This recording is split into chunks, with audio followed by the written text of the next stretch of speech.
Greetings, salutations, respect, and love. I am Scott, and you, my dear little knucklehead, have wandered onto the number 3 prog rock channel on all of YouTube.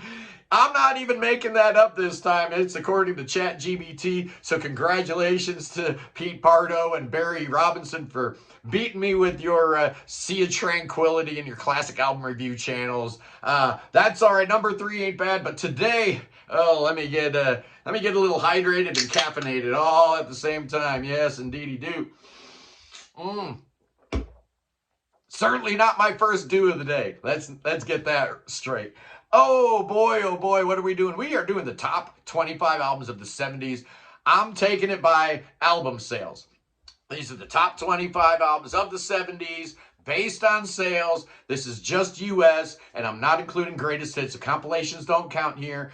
I only think one might have actually made it, the Eagles' Greatest Hits, Volume 1. Maybe Crosby, Stills, and Nash so far. I think that actually clocks in at number 26, so that wouldn't have been in there.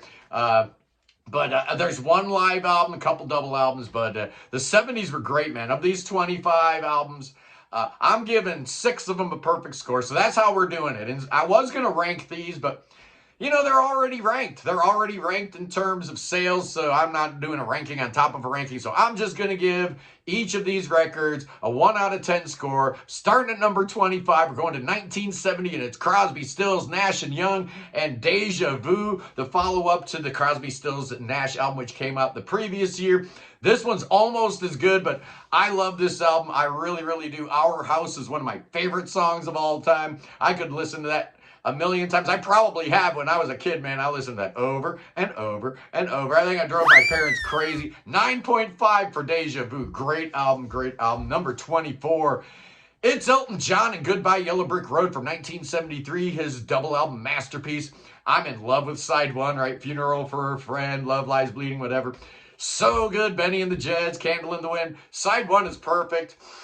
I think it's his best album. I'm not a ginormous Elton John fan, but I'll give the dude his props, man. Goodbye Yellow Brick Road, excellent album. I'm giving it an 8 out of 10. At number 23, it's Jackson Browne and Running on Empty. This was a Dude Man's 5th album from 1977. Came out right after The Pretender, which was a big old hit for him. But this album here is kind of weird in that it's recorded live on stage with some other songs recorded in the hotel rooms and stuff like that. So it's really just the story of life on the road and that kind of stuff. And I was never a big fan of that kind of music, but I had a bass player in a band of mine once. He's like, "Have you ever heard Leland Sklar?" And I'm like, "No, I've never heard of that guy." And he's like, "Oh, dude, listen to Running on Empty, listen to Leland Sklar, learn how to play the bass the right way." I'm giving this album a 7. It's a good album. I'm not a huge Jackson Browne fan, but I do like it. At number 22, here's an album that I really do love. In 1978, Foreigner put out their second album, Double Vision. Those first 2 Foreigner albums are great. I don't care what you're talking about. They are fantastic. Ian McDonald brought the prog. Even Head Games had a little bit of prog, but you could see that the template was wearing a little bit thin. The whole idea of, AOR with prog baked in, it wasn't really right for 1978. So by the time their 3rd album came around, they started getting less proggy. By their 4th album, they fired Ian McDonald, which is a shame because on Foreigner 4, Urgent had one of the most famous saxophone solos of all time, and Ian McDonald doesn't get to play it. Oh, well, another King Crimson alum did get to play that, but I love Double Vision, man. Blue Morning, Blue Day, Hot Blooded. I'm giving this puppy a 9. It's great. At number 21, here's another American band that put out their sophomore album in 1978, and it's not as good as Foreigner's Double Vision. I'm talking about Boston's Don't Look Back. Their debut album from 2 years earlier just shook the world and was absolutely amazing. This one here, it sounds like the first album. And there's some good songs on side 1, but side 2 is a bit of a slog. Not a big fan of it. At least it's better than Third Stage, which was just garbage. I'm giving this 7.5. It's a good album. Okay, at number 20, we're going to talk about Billy Joel's 52nd Street from 1978. This came out right after The Stranger, and I don't think there's a drop-off here, man. I really like 52nd Street. I think it's one of Billy's best albums. I love Billy Joel. I'm not going to lie. The guy loves prog. He was a huge Yes fan. He was in a prog band called Attila, so get over it. 57th Street, I'm giving it an 8.5. Yes, I am.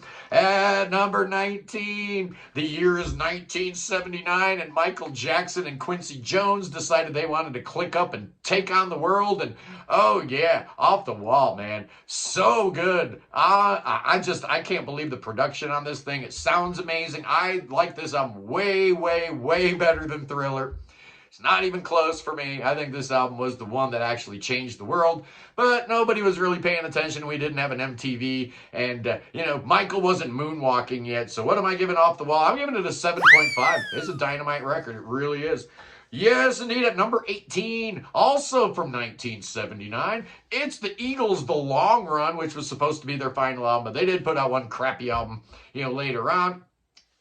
This was the first album with Timothy B. Schmidt in the band, the second album with Joe Walsh, the last album with Don Felder, and there's some great songs on here, man. This is, I'm not an Eagles guy, especially those first four albums, just not for me, right? Just not for me at all.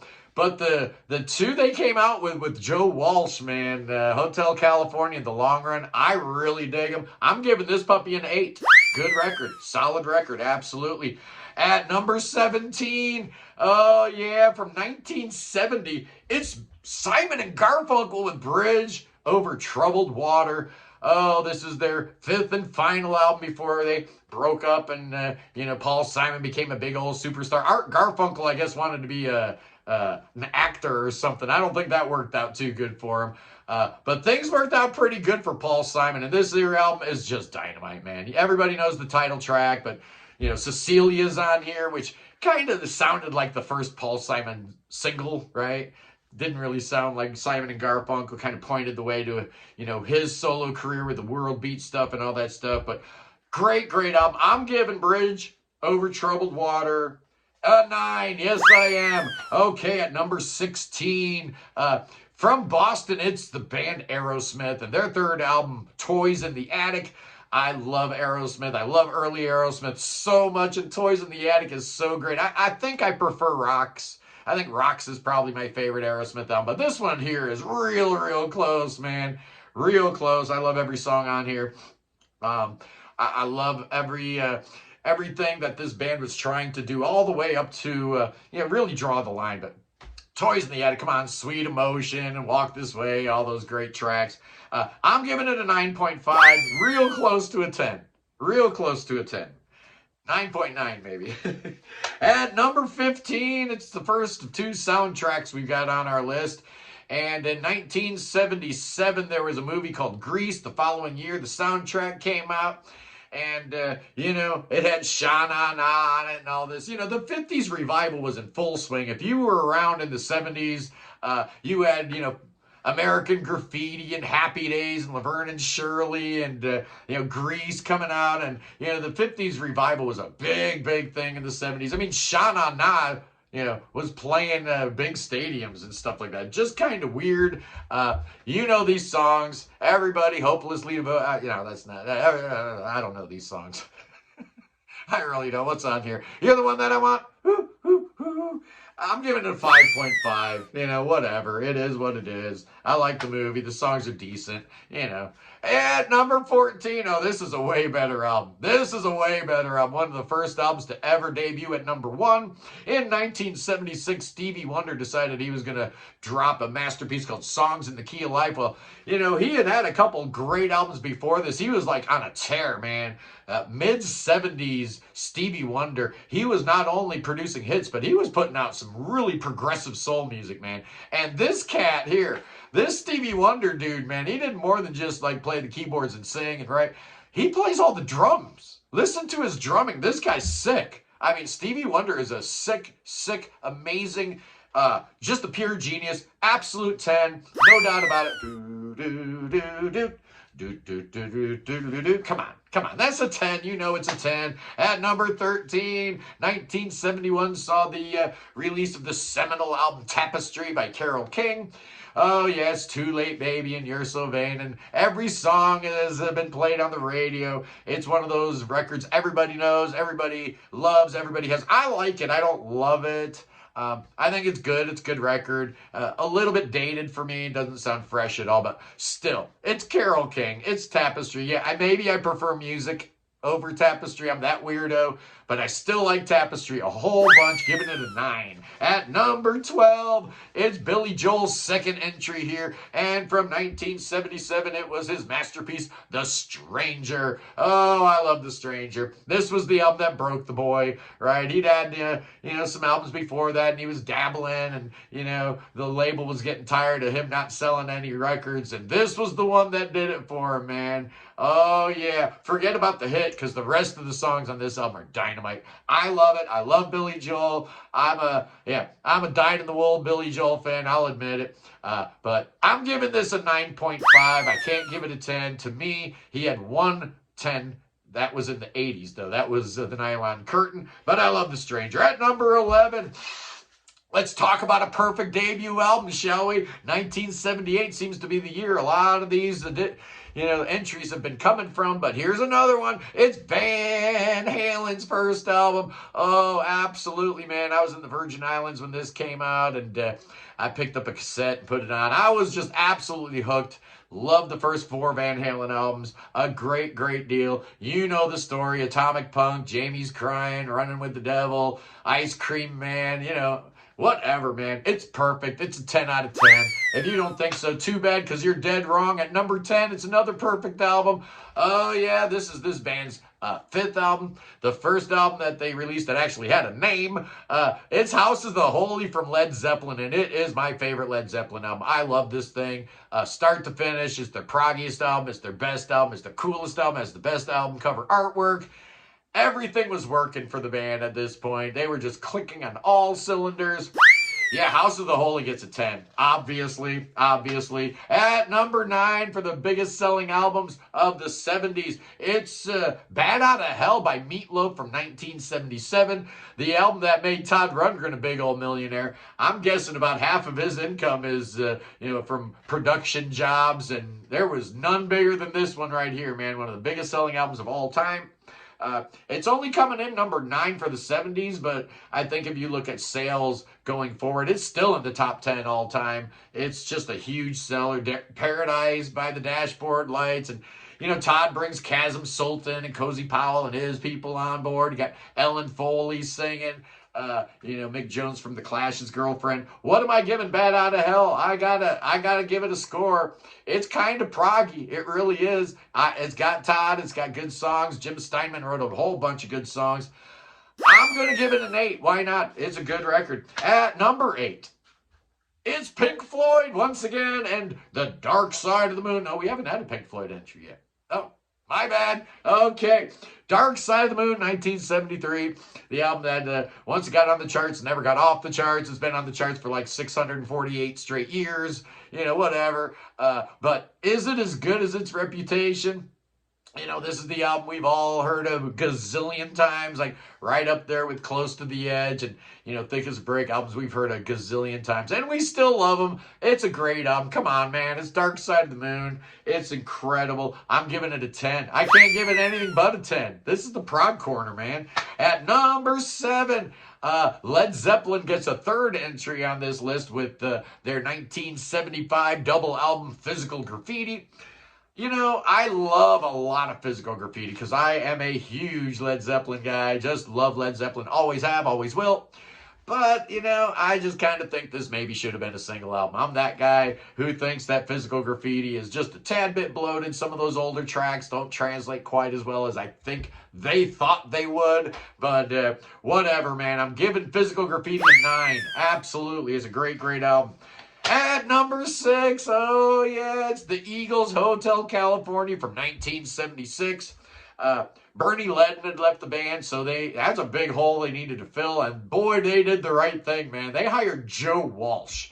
A better songwriter, a better guitar player, a better record collection, just better all the way around. The Eagles went from being absolutely unlistenable garbage to actually being pretty good.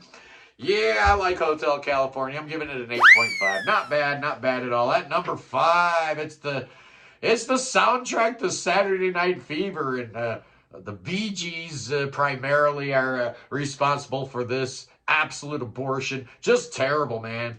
I remember being on the sailboat and somebody pulled up in like a super yacht and was blaring "How Deep Is Your Love" or one of those awful songs, "Staying Alive" or oh God, just terrible. But this is the album that did change the whole musical landscape. I like early Bee Gees. I thought they put out some real good records like Odessa and Cucumber Castle, and they were cool. But man, they decided they'd go disco, and Saturday Night Fever was not their first disco thing, right? Their first foray into disco. They'd been dabbling in the disco for a little while, so I should have seen this coming, but it's absolutely terrible. I'm giving it a 4 out of 10. I hate it. Hate disco.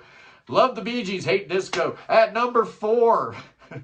At number 4, just another band out of Boston. Yeah, that debut album hit in 1976, and it just changed everything, man. Every single kid, right, under the age of 20, in the summer of 1976 was grooving to that album. Absolutely, they were. Everybody I knew loved it. I didn't know not one single person that wasn't rocking to Boston that summer, man. Absolutely incredible. Sold a gazillion copies. Well-deserved. Great artwork. Great production. Great songwriting. Brad Delph, one of the most underrated singers of all time. Yeah, this is a 10. Duh, obviously. Alrighty, at number 3. Oh, we're in the top 3, boys and girls. Oh, how time flies. Oh, yeah, number 3 from 1977. It is Fleetwood Mac, Rumors. Oh, yeah, their seminal album, the album that made them big old superstars. They'd been around forever and had the lineup changes and all this, that, and the other thing. Then they did their self-titled album that did pretty good. But this one here just took off into the stratosphere, and why not? This was an amazing album. Really, really like it. I'm a huge Lindsey Buckingham fan, even though I really don't care for Stevie Nicks at all. Not even one little bit. Although, she's good enough to look at, but I don't want to hear that goat voice. Don't want to hear that singing, but man, I could listen to Lindsey Buckingham sing and play that guitar all day, every day. 9.5 for Rumors, boys and girls. 9.5. At number 2, oh yeah, 1971, Led Zeppelin put out their album without a title. They had Zeppelin 1, Zeppelin 2, Zeppelin 3. What do you call this thing? I have no idea. That was the whole concept of it. So cool. Great album cover. The gatefold's so cool. Open it up. The old dude with the lantern climbing up the stairway to heaven and whatnot. And then you got those 8 songs that comprise the album. All 8 of them are absolutely perfect. Takes you on a journey. We go to hard rock. We go to folk rock. We go to prog rock. Oh, man, Zeppelin 4. Absolutely genius. Obviously a 10 out of 10. And finally, the number 1 selling album of the 70s. Came out at the tail end of 1979, so it barely even is eligible here. But here we are. It's Pink Floyd's The Wall. Yeah, Pink Floyd's The Wall is the number 1 selling album of the 70s. They put out like 5 albums in a row that I absolutely adored, with Metal, Obscured by Clouds, Dark Side of the Moon, Wish You Were Here, and Animals. And then we get this. And it was preceded by the single, Another Brick in the Wall Part 2. And I remember hearing that like maybe in November of 79, thinking, that can't be my Pink Floyd. No, please tell me my Pink Floyd did not turn into a disco band.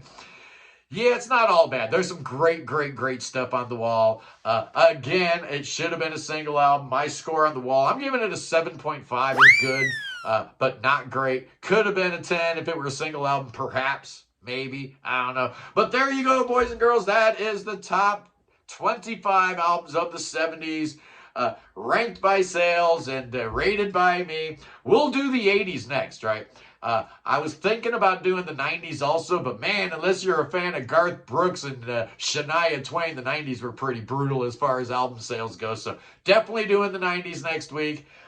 Anyway, boys and girls, I love you guys. Free Tibet, free Ukraine, free your mind, free beer, free Willie, and God save the King. Save King Charles III. Oh, no, that boy could use you saving. Oh, yeah, bring him to Ohio. Oh, I want want that boy to come to Ohio where we can do spells and incantations, thoughts and prayers. Oh, we'll drink some poison, and then you know what Billy Bob's going to do?